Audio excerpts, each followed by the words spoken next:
वेङ्कटपतेर्विष्णोः परां प्रेयसी तद्वक्षस्थलनित्यवासरसिकां तत्क्षान्तिसंवर्धिनीं पद्मालङ्कृतपाणिपल्लवयुगां पद्मासनस्थां श्रियं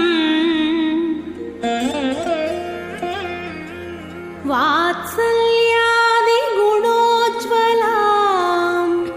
भगवती ఓం నమో శంఖచక్రగదాహస్తాయై నమో నమః. శుభోదయం. మంగళకరమైనటువంటి శ్రీ శోభకృన్నామ సంవత్సరం ఉత్తరాయణం, శిశిర ఋతువు, ఫాల్గుణమాసం, కృష్ణపక్షంతో కూడినటువంటి చక్కని జయవారం అనబడేటువంటి మంగళవారం నాడు అదిగో మంత్రమూర్తి, మాతృమూర్తి, మహాదేవి, పద్మావతి మాతృమూర్తి యొక్క నిత్య కళ్యాణోత్సవ విశేషం. ఆమె స్వయంగా తమ యొక్క తిరుచ్చుకనూరు గర్భాలయ సమీపంలోని తిరుకళ్యాణ మండపంలో నిర్వహించుకుంటున్న శుభంకరమైనటువంటి క్షణాలు. సిద్ధి బుద్ధి ప్రదే దేవి, భుక్తి ముక్తి ప్రదాయిని, మంత్రమూర్తే సదాదేవి, మహాలక్ష్మి నమోస్తుతే. ప్రపంచంలో ఏది సాధించాలన్నా దానికి 3 మార్గాలు ఉంటుంది. సిద్ధాంతము అని, ఏ దారిలో ప్రపంచంలో లౌకికంగా చూసినా పారలౌకికంగా చూసినా ఏమి సాధించాలన్నా ఈ 3 ఉంటాయి. ఒకటి సిద్ధాంతం, ఇంకోటి సాధన, తర్వాత సిద్ధి అని. దేన్ని గురించి మనం తెలుసుకోవాలో దాని గురించి చెప్పేటువంటి దాన్ని సిద్ధాంతం అంటారు. ఆ చెప్పిన సిద్ధాంతాన్ని ఎలా సాధించుకోవాలో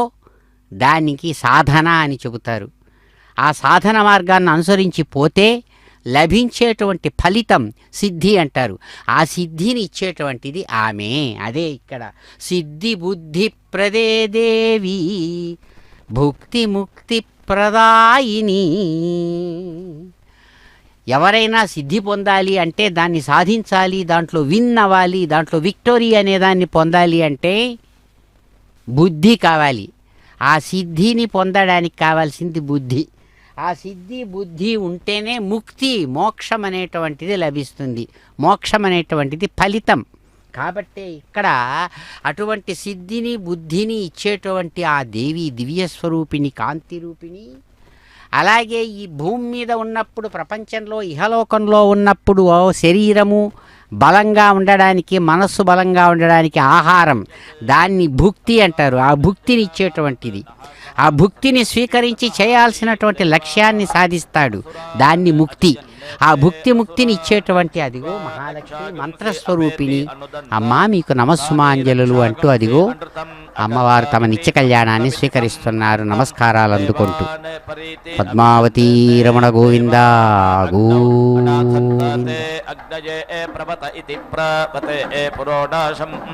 అష్టాకపాలమిత్యష్టాకపాలం దరితి అవపన్న అగ్నజే విబాధవత ఇది విబాధాపతే అగ్నజే ప్రతీకవత ఇది ప్రతీకాపతే యత్ అగ్నజే ప్రవత ఇది ప్రాపతే నిరవపన్నితి నిహి అవపన్న యాని ఏవ పురస్తాత్ రక్షాగుంసి ఆసన్న తాని తేన ప్రేతి అనుదంత యత్ అగ్నజే విబాధవత ఇది విబాధాపతే యాని ఏవ అభితః రక్షాగుంసి ఆసన్న తాని తేన వీతి అబాధంత యత్ అగ్నజే ప్రతీకవత ఇది ప్రతీకాపతే యాని ఏవ పశ్చాత్ రక్షాగుంసి ఆసన్న తేన తాని తేన అపేతి అనుదంత తతః దేవాః అభవన్ పరేతి అసురాః యః భ్రాతృవ్యవానితి భ్రాతృవ్యవాన్ स्यात् सः स्पर्धमानः एतया इष्ट्या यजेत अग्नये प्रवत इति प्रापते पुरोडाशम् अष्टाकपालमित्यष्टाकपालं नृति वपेत् अग्नये विबाधवत इति विबाधावते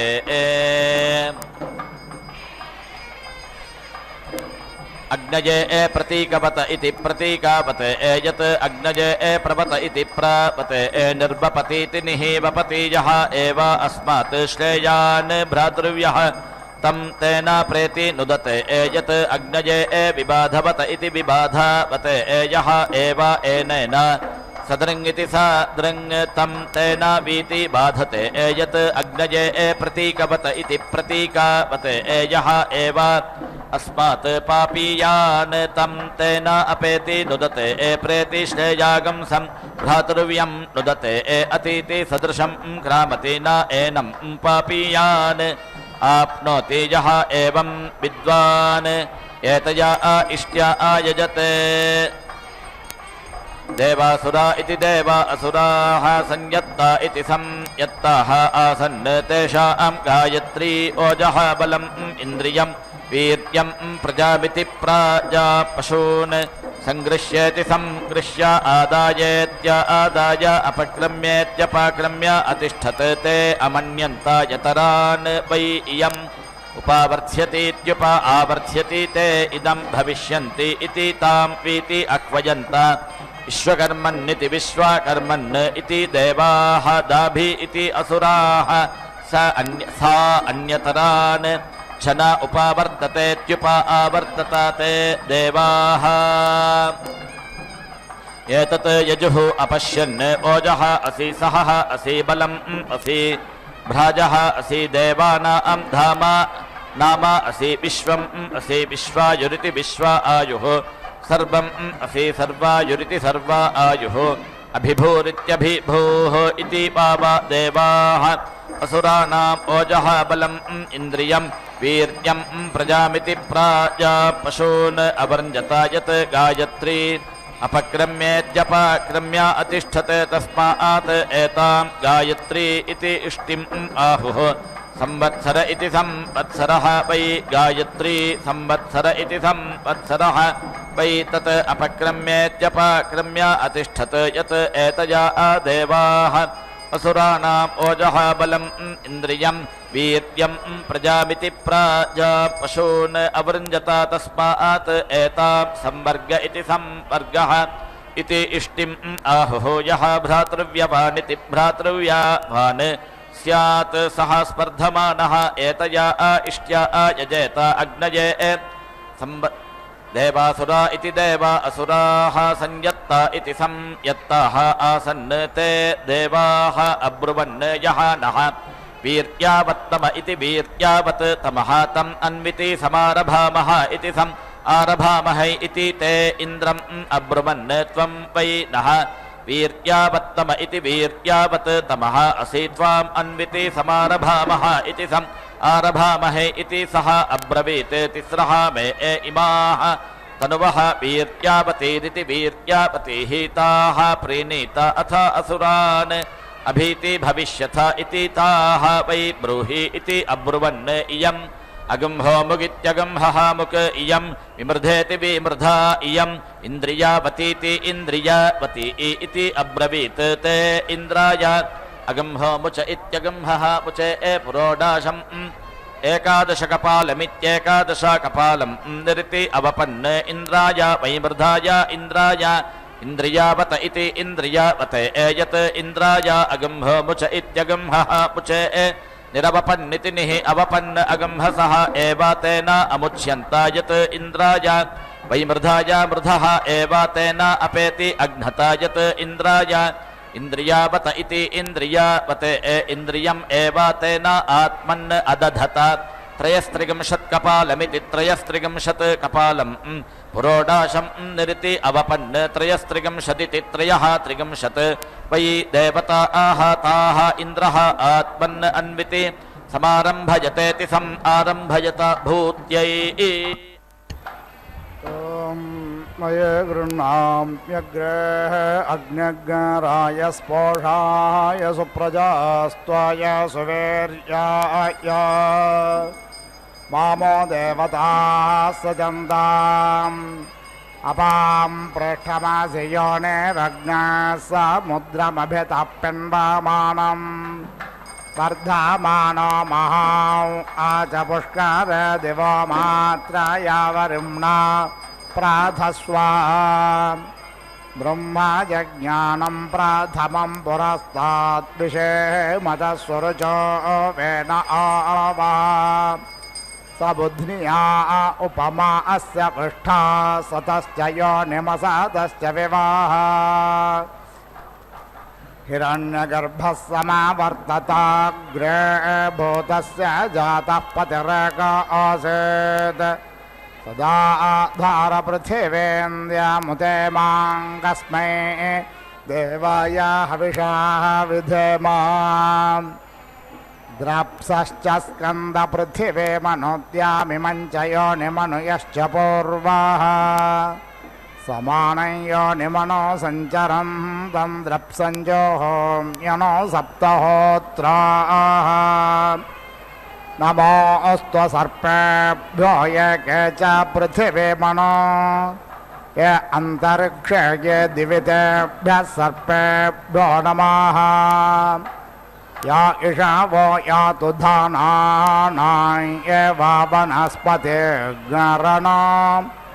ये वा वटेषु शरते तेभ्यः सर्पेभ्यो नमः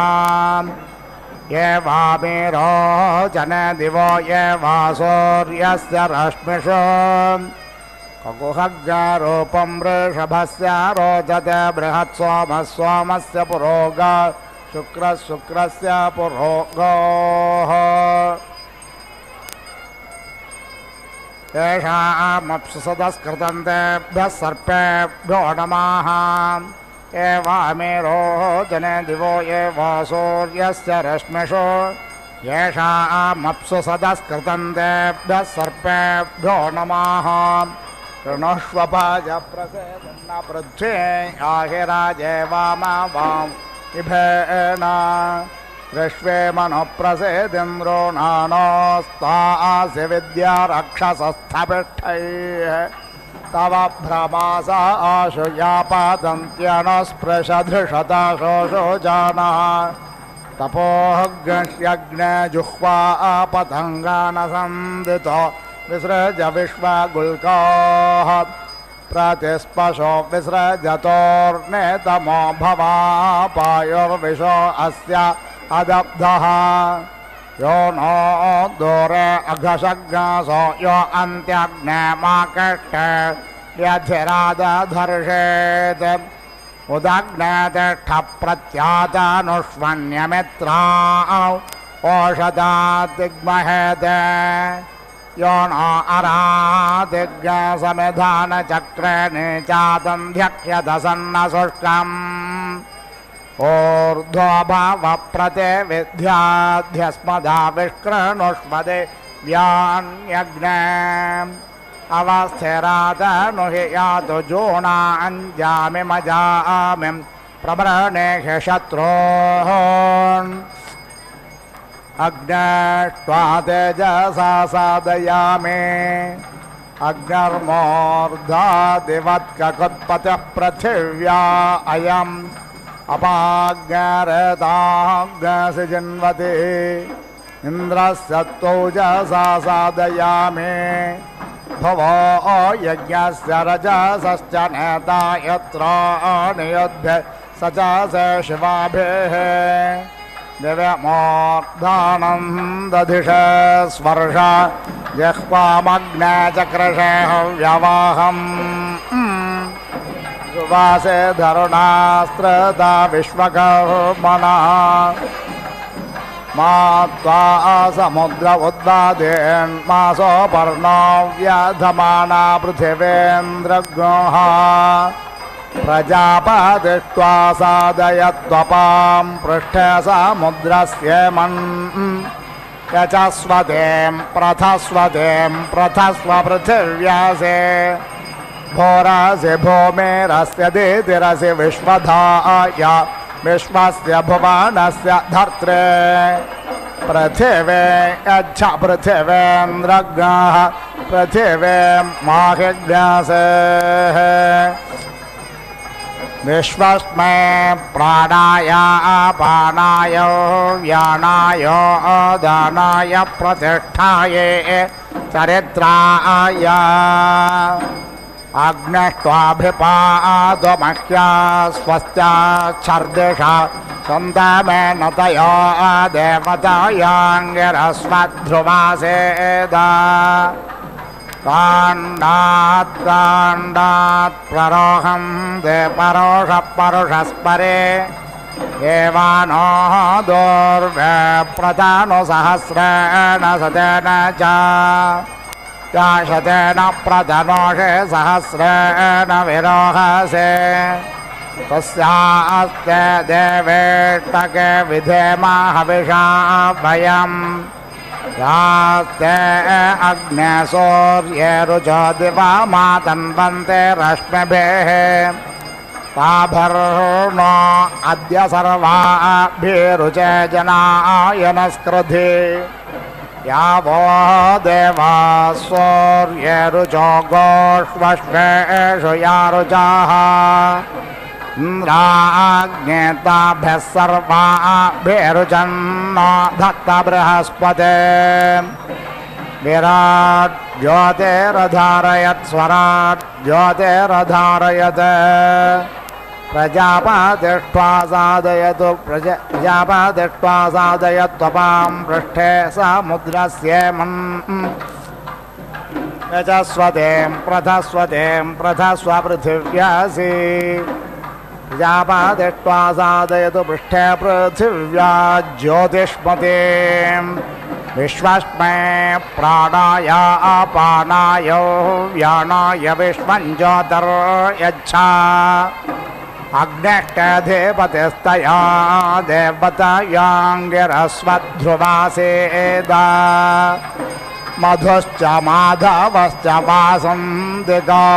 ऋतो अग्नेरन्तश्लेषसे कल्पेतां यावा पृथिवे कल्पन्तामाप ओषधयः कल्पन्त मग्नयः पृथङ् ज्येष्ठ्याय सव्राताः ये अग्नयः समानसान्तराद्या वा पृथिवी इमे वासन्तिकारतो अभिकल्पमाना इन्द्रमिव देवा अभिसंवेशन्ततया देवतायाङ्गिरस्वध्रुवेशे दतम् अशाक्लासि सहमाना सहस्वराते सहस्वपृतनायतः सहस्रावीर्यासि समाजिन्वा सहस्वेमा अभिमाते सहस्वपृतनायतः सहस्वसर्वं पाप्मानज्ञ सहमानास्योषधे मधुवादारतायते मधुक्षरन्ति सिन्धवः माध्ये अर्णसन्तोषधीः मधुनक्तमुतोषसो मधुमत्पार्थे वग्ररजाः मधुद्यौरस्त्वनः पिता मधुमान्नो वनस्पतिर्मधुमाँ अस्तु सूर्याः माद्वेर्गावो भवन्तु नः अपाङ्गम्भंसेदमात्वा सूर्योभिताप्सेन् माग्निर्वैश्वानरः अच्छन्नपत्रा प्रजा नवेक्षस्वानुत्वा दिव्या वृष्टिः सजताम् त्रेन् समुद्रान् समास्रपत् स्वर्गानपां पदर्वृषभ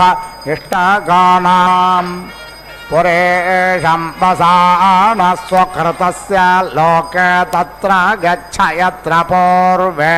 परेताः महेद्योः पृथिवे च न इमै यज्ञं मे मिक्षताम् पिप्रतान्नो भरेमभिः विष्णोः कर्माणि पश्यत यतो व्रतानि पस्पश इन्द्रस्य युज्यः सखा ध्रुवासे धरुणेतो जज्ञ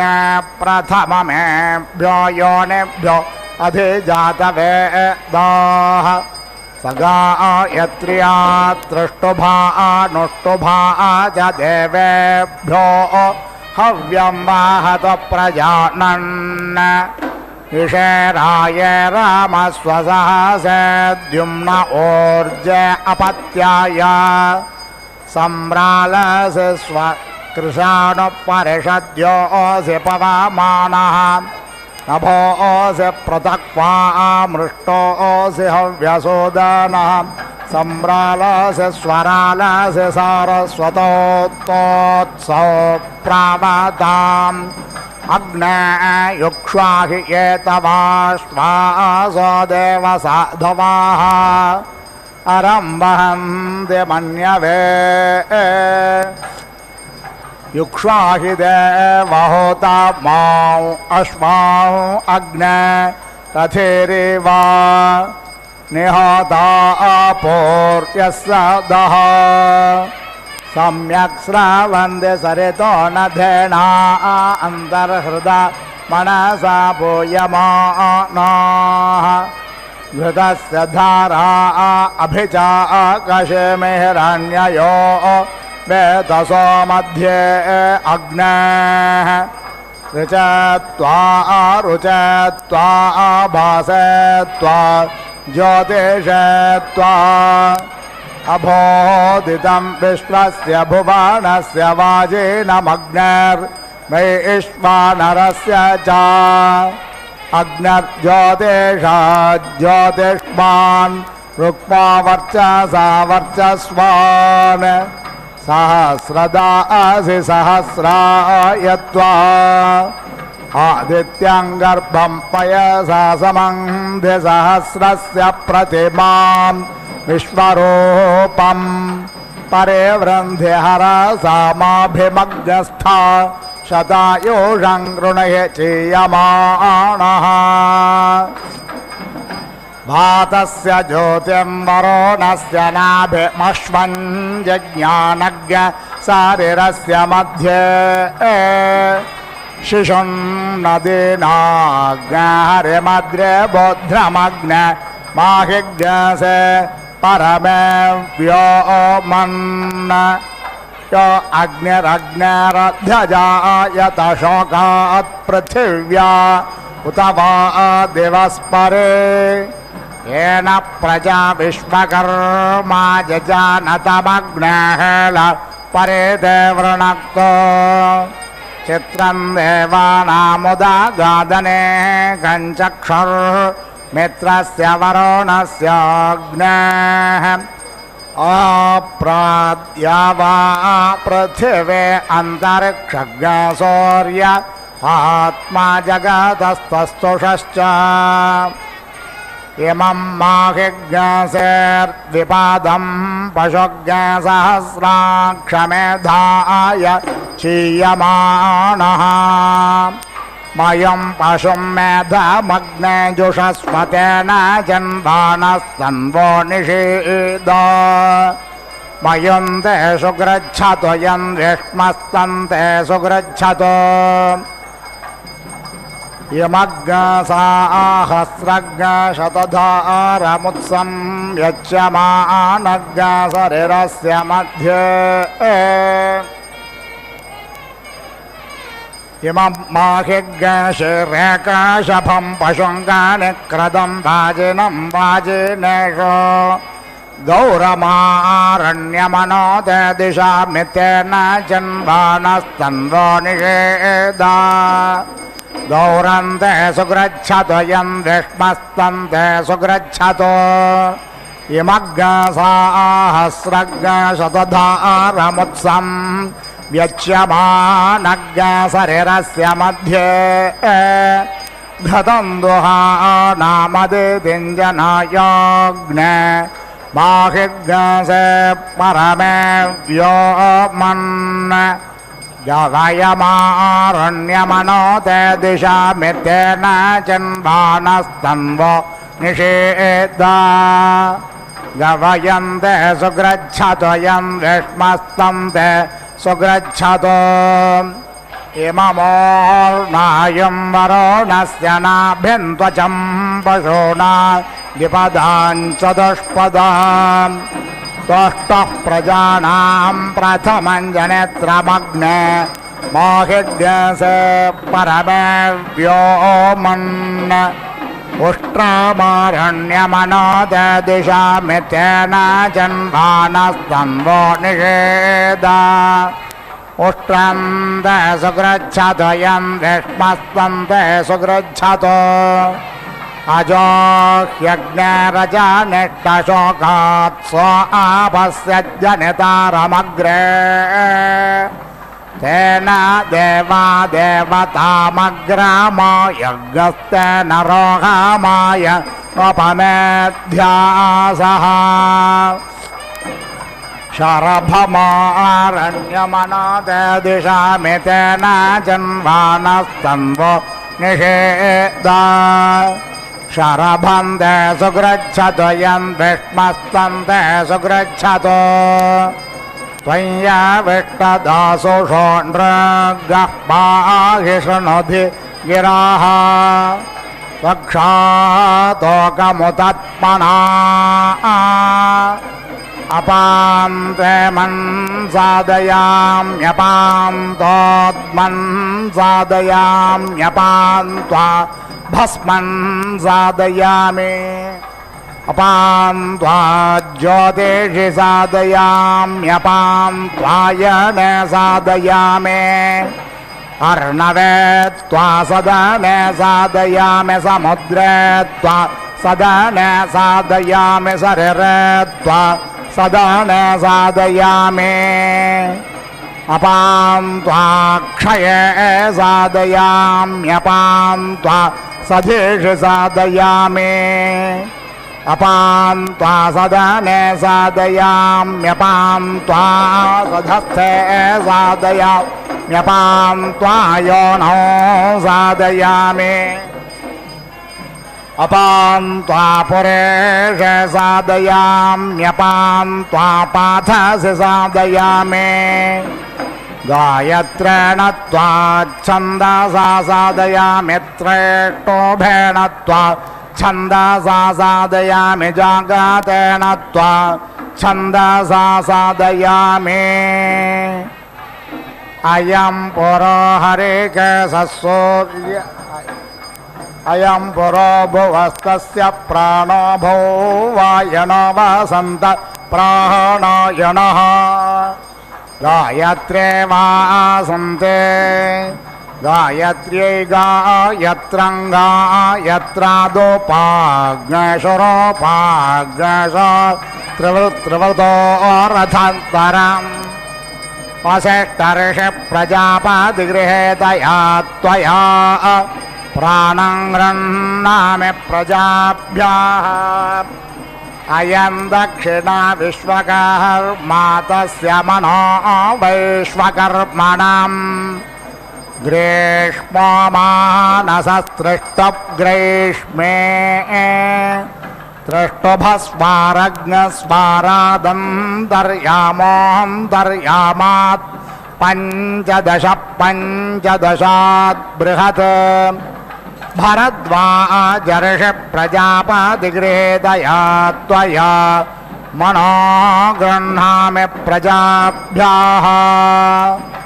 अयं पश्चात् विश्वव्यचास्तस्य चक्षुर्वैश्वव्यचसम् वर्षाश्चाक्षुष्यो जगते वार्षे जगत्याऋक्साममृत्सामाच्छुक्रशुक्रात् सप्तदशाद्वैरूपम् जमदग्नर्षि प्रजापतिगृहेतया त्वया चक्षुर्गृह्णामि प्रजाभ्यः इदमुत्तरास्त्वस्तस्य श्रोत्रज्ञसौवं सरच्छौत्र्यनुष्टुप्शारदे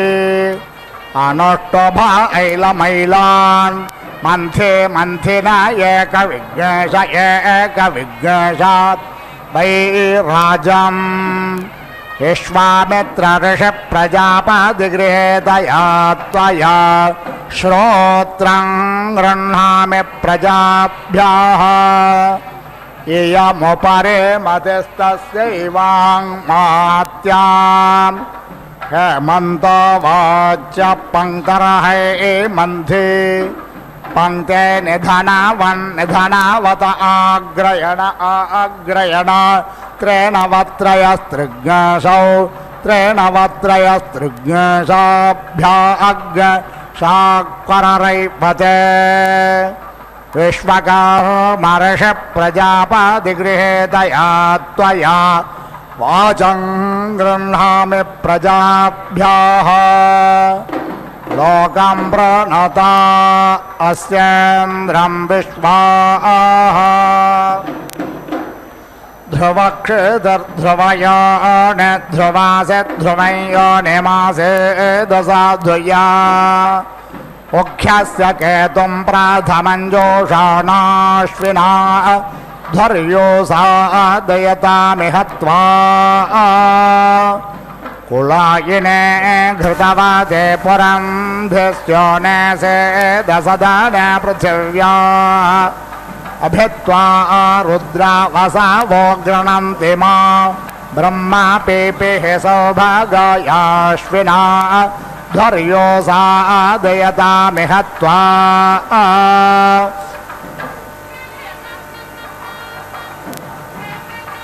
पृथिव्या पुरेशमस्यप्सो नामतां त्वा विश्वे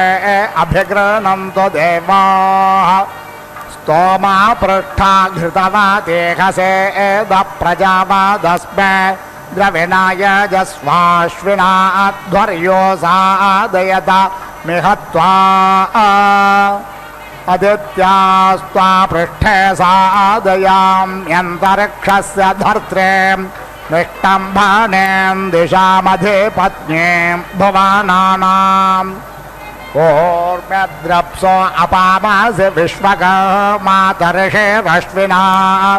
ध्वर्यो सादयतामिहत्वा शुक्रश्च शुचश्च ग्रैष्मा ऋतो अग्नेरन्तश्लेषोऽसे कल्पेतां यावा पृथिवे कल्पं दामाप ओषधयः कल्पं दामग्नयः प्रथमम ज्येष्ठ्याय सौरथः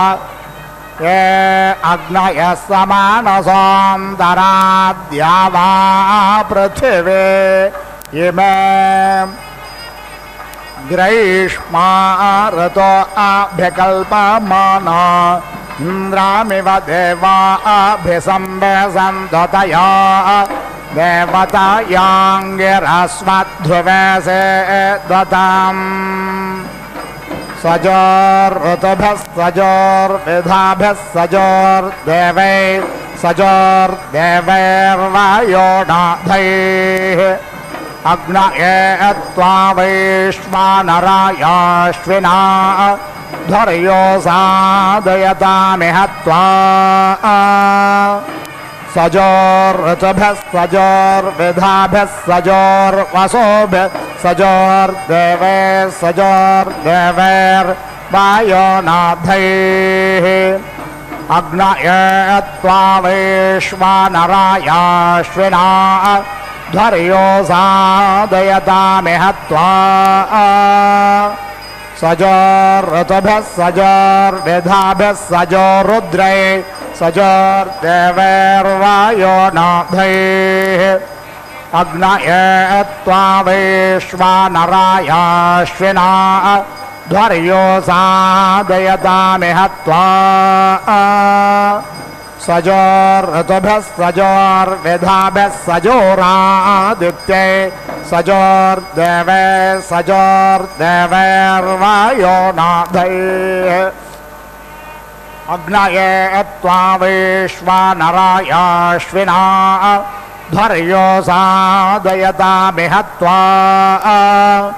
सजोर्ऋतुभ्यः सजोर्विधाभ्यः सजोर्विश्वैर्देवे सजोर्देवैर्वायो नाथैः अग्नये त्वा वैश्वानरायाश्विना ध्वर्यो सादयतामिह त्वा प्राणं मे बाह्यपानं मे बाह्यव्यानं मे बाह्ये चक्षुर्म उर्व्या विभागे श्रोत्रं मे श्लोकया अपः पिन्वौषधेर्जन्मद्विपादवचतुष्पात् पाहि दिवो वृष्टिमेरया मूर्धावय प्रजापतिश्छन्दक्षत्रं वयोमयं दञ्छन्दः विष्टाम्भोवयोधिपतिश्छन्दो विश्वकर्मा वयः परमेष्ठिच्छन्दः वस्त्ववयो विबलं छन्दो विष्णुर्वयो विशालं छन्दः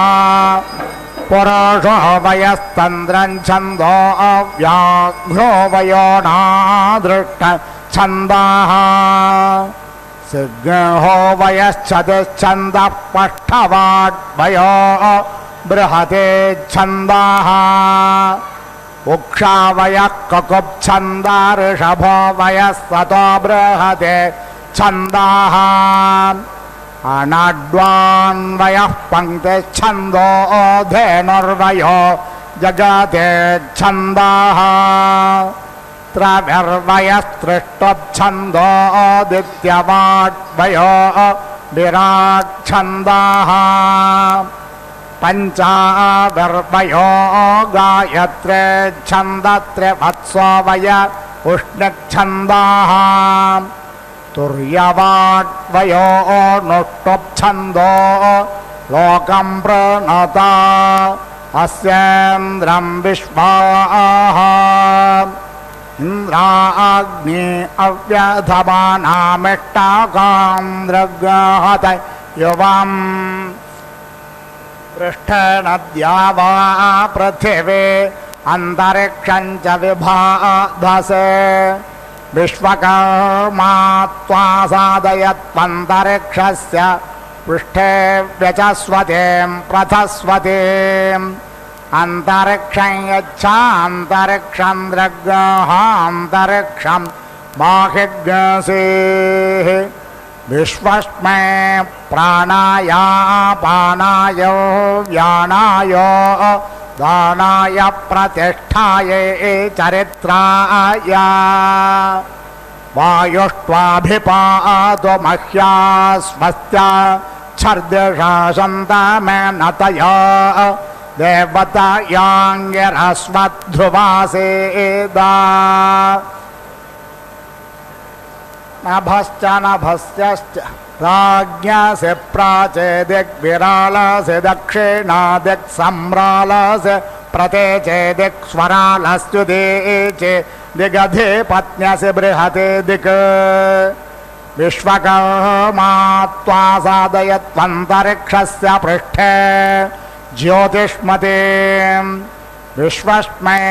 प्राणाय पानाय व्यानाय विश्व ज्योतिर्यच्छा वायुष्टेधिपतिस्तया देवतायाङ्गिरस्वध्रुवासेदा नभश्च नभस्यश्च वार्षिका ऋतो अग्निरन्धश्लेषसे कल्पेतान् यावा पृथिवे कल्पन्ता माप ओषधयः कल्पन्तामग्नयः प्रथमम ज्येष्ठ्याय सौरतोः ये अग्नयः समानसोऽन्तराद्या वा पृथिवी इमे वार्षिकारतो अभिकल्पमाना इन्द्रमिव देवा अभिसंवेशन्ततया देवतायाङ्गिरस्वध्रुवे दताम् ईशश्चोर्जश्च शारदा ऋतो अग्निरन्धश्लेषोऽसि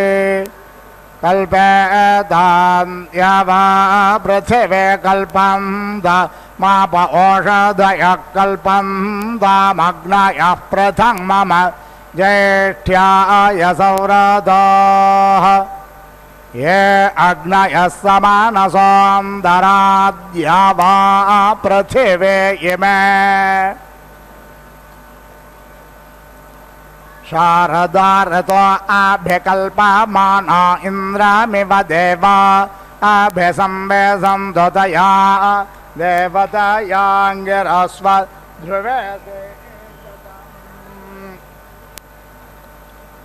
आयुर्मे बाह्य प्राणं मे बाह्यपाणं मे बाह्य व्यानं मे बाह्ये चक्षुर्मे बाह्य श्रोत्रं मे बाह्य वाचं मे पिण्डमनो मे जिह्वा मानं मे बाह्य ज्योतिर्मे यच्छा माच्छन्द प्रमाच्छन्द प्रतिमाच्छन्दो अस्त्रेव यच्छन्दः पङ्क्तिच्छन्द उष्णच्छन्दः बृहद्छन्दो नुष्टुप्छन्दो विराट्छन्दो गायत्रे छन्दः त्रिष्टुप्छन्दो जगते छन्दः पृथिवी छन्दोऽन्तरिक्षं छन्दो द्योश्छन्दः समाश्छन्दः नक्षत्राणिश्छन्दो वाक्छन्दः मनश्छन्दः कृषिश्छन्दो हिरण्यञ्छन्दो गौश्छन्दः अजाश्छन्दो श्वश्छन्दः अग्निर्देवता वादो देवता सौर्य देवता चन्द्रमा वसावो देवता रुद्रा देवता आदित्या देवता मरुतो देवता विश्वे देवा देवता बृहस्पतिर्देवता इंद्रो देवता वरुणो देवता मूर्धासे ध्रुवासे धरुणा धात्र्यासे धरणे आयुषे त्वा वर्चसे त्वा कृष्ये त्वा क्षेमाय त्वा यन्त्रे रोड्यन्त्रियासि यमाने ध्रुवासि धरित्रे निषेत्वोर्जे त्वा रय्ये त्वा पोषाय त्वा लोकं प्रणोद अस्येन्द्रं विश्वाः आशस्त्ररुद्भान्तः पञ्चदशो व्योमा सप्तदश धरुण एकविघ्नेशप्रतोर्तिरष्टादशः तपो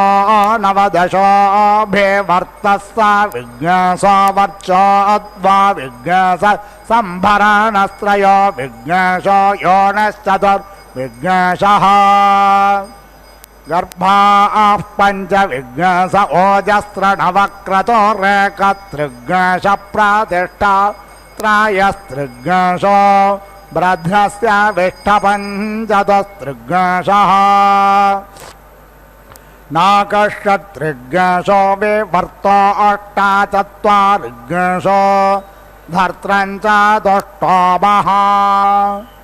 अग्निर्भागोऽसि दीक्षाय अधिपत्यं ब्रह्मस्पृतं त्रिवृस्तोमाः इन्द्रस्य भागोऽसि विष्णोराधिपत्यं क्षत्रज्ञस्पृतं पञ्चदशस्तोमाः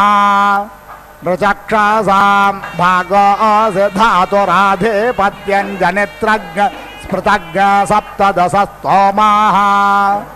మిత్రస్య భాగోసి వరుణస్యాధిపత్యం దివో విష్ణుర్వాతస్పృత ఏక విజ్ఞాస స్తోమాః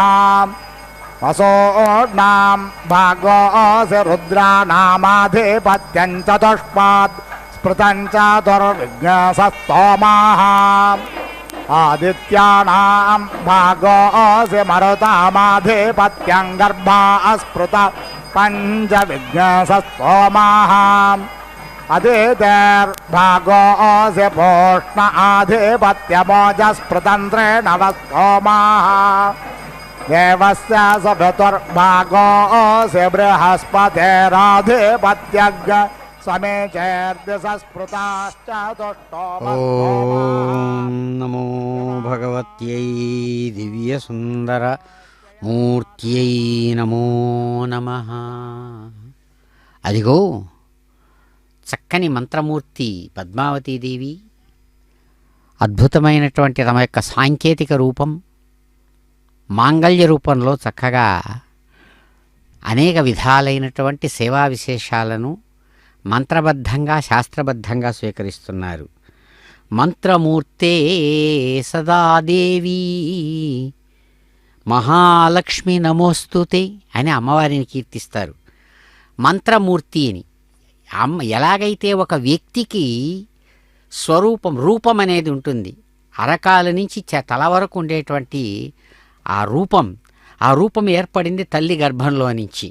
అలాగే ఇక్కడ అమ్మవారికి ఏమిటి మూర్తి, రూపం ఏమిటి అంటే మంత్రమూర్తి అంటారు. ఆమెకు వేరే రూపం లేదు. ఆమెను సృష్టించినటువంటి వారు ఎవరైతే ఉన్నాడో రాజకుమారుడుగా మహానుభావుడు ఆ భగవానుడు గోవిందుడు, ఆయన యొక్క హృదయంలో నుంచి వచ్చినటువంటి ఆలోచన అది మంత్రం. మననాత్ త్రాయతే ఇది మంత్రం. తాను స్వయంగా తన శక్తిని బయటికి ఈ రూపంలో ఆవిష్కరింపజేశాడు. ఆ బయటికి వచ్చి అది మూర్తి అయిందంట. మూర్తి అనే పదానికి మూర్ఛనాత్ మూర్తిరిత్యుచ్యతే అంటుంది. అనుకున్నటువంటి ఒకానొక ఆలోచన రూపుగట్టడం, దాన్ని మూర్తి అంటారు. అందుకనే దేవతామూర్తి, మంత్రమూర్తి అనేక విశేషాలలో మూర్తి శబ్దాన్ని వాడతారు. కృష్ణమూర్తి అని, కృష్ణుడు అంటే ఆనందము అని అర్థం, మూర్తి అంటే ఆనందమే రూపుదిద్దుకుని కృష్ణమూర్తిగా అయిందని. కాబట్టి అలాగే ఇక్కడ మంత్రమూర్తి ఆయన యొక్క హృదయంలో ఉన్నటువంటి అద్భుతమైనటువంటి శక్తి ఎలాగైతే ఒక వ్యక్తి రూపాన్ని ధరిస్తుందో అట్లా శక్తి మంత్ర రూపంలో మంత్రమూర్తిగా మారింది. అటువంటి మంత్రమూర్తి అద్భుతమైనటువంటి ఇక్కడ మాంగళ్యమూర్తిగా మాంగళ్య స్వరూపంలో ఒకవైపు చూస్తుంటే స్వర్ణసింహాసనం మీద మానవ ఆకారంలో కాళ్ళు చేతులు తల మొల ముక్కు మొదలైనటువంటి అవయవాలు ఉన్నట్లుగా ఒకవైపు కనబడుతూ, మరొక వైపు అటువంటివి ఏవీ లేనటువంటి ఒకానొక సాంకేతిక రూపంలో కనబడుతుంది. ఇంకొంచెం దూరం పోతే అసలు ఏ రూపము లేదు, రూపమే లేనటువంటిది నిరాకారమైనటువంటిది అసలు రూపం, అసలు స్వరూపం. అది ఆ నిరాకారమైనటువంటి స్వరూపం సాకారమవుతోంది. ఎలాగైతే ఏ ఆకారము లేనటువంటి జలం నీటికి ఆకారం లేదు, అది ఏ బొమ్మలో పెడితే ఆ బొమ్మ రంగును ఆ బొమ్మ స్వరూపం పట్టుకుంటుంది, రూపాన్ని పట్టుకుంటుంది. అట్లాగే ఇక్కడ మంత్రమూర్తిగా అమ్మవారు అదిగో పద్మావతీదేవిగా ఇక్కడ ప్రత్యక్షమై మాంగళ్య ధారణ స్వీకరిస్తున్నారు. ఏడుకొండలవాడ వెంకటరమణ గోవింద జ్ఞానం విజ్ఞానం ప్రజ్ఞానం జానదభిజానత్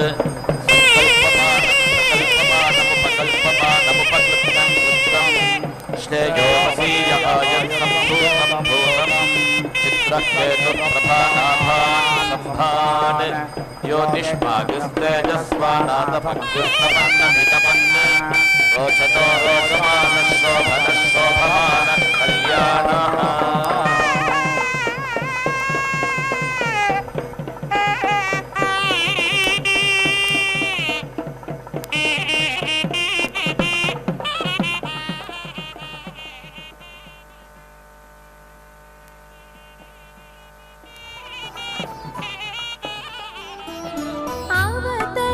అవతరించినావా భూమిలో అలమే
स्तवत प्रजा अधीयन्त प्रजापतिरधेपतिरासे तिस्रभेरस्तवत ब्रह्मा सृज्यत ब्रह्मणस्पतिरधेपतिरासेत् पञ्चभेरस्तवत भूतान्यसृज्यन्त भूतानां पतिरधेपतिरासेत् सप्तभेरस्तवत सप्तर्षयो सृज्यन्त धाताधिपतिरासेत् नवभेरस्तवत पितरो सृज्यन्ताधितिरधिपत्न्यासेदेकादशभेरस्तवत ऋतवो सृज्यन्तार्तवा अधिपतय आसन् त्रयोदशभेरस्तवत मासा असृज्यन्त संवत्सरोऽधिपतिरासेत् पञ्चदशभेरस्तवत क्षत्रमासृज्यतेऽम्रोऽधिपतिरासेत् सप्तदशभेरस्तवत ग्राम्या पशवो सृज्यन्त बृहस्पतिरधिपतिरासेन्नवदशभेरस्तवत शूद्रार्या असृज्येतामहोरात्र अधिपत्नी आस्ताम् एकविघ्नसत्यास्तुभतैकशभा पशवो सृज्यन्त वरुणोऽधिपतिरासे त्रयो विघ्नसत्यास्तुवक्त क्षुद्रा पशवो सृज्यन्त भूषाधिपतिरासेत् पञ्चविघ्नसत्यास्तुवतारण्या पशवो सृज्यन्त वायुरधिपतिरासे सप्तविघ्नसत्यास्तुवत द्यावा पृथिवीतां वसवो रुद्रा आदित्या अनुव्या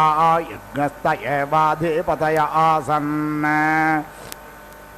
नवविघ्नसत्यास्तुवत वनस्पतयो सृज्यन्त सोमोऽधिपतिरासेदेकत्रिघ्नशतास्तुवत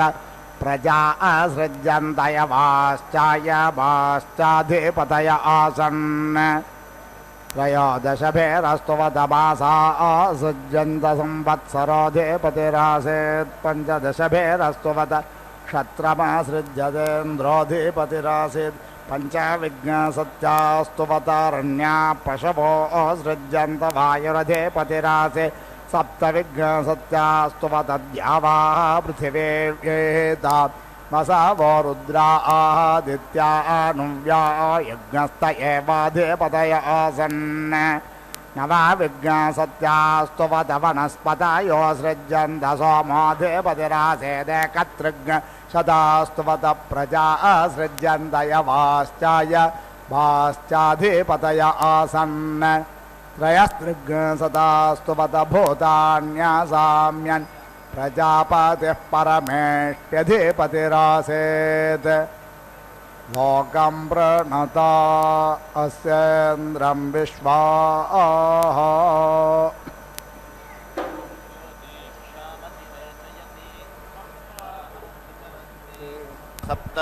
सप्तवैशैर्षण्याः प्राणाः प्राणादीक्षा प्राणैरेव प्राणान् दीक्षामवरुन्धे पूर्णाहुतिमुत्तमाञ्जुहोति सर्वं वै पूर्णाहुतिः सर्वमेवाप्नोति अथो इयं वै पूर्णाहुतिः अस्यामेव प्रतिष्ठति ॐ नारायणाय विद्महे वासुदेवाय धीमहि तन्नो विष्णुः प्रचोदयात् स्वाहा ॐ महादेव्यै विद्महे विष्णुपत्न्यै च धीमहि तन्नो लक्ष्मी प्रचोदयात् स्वाहा।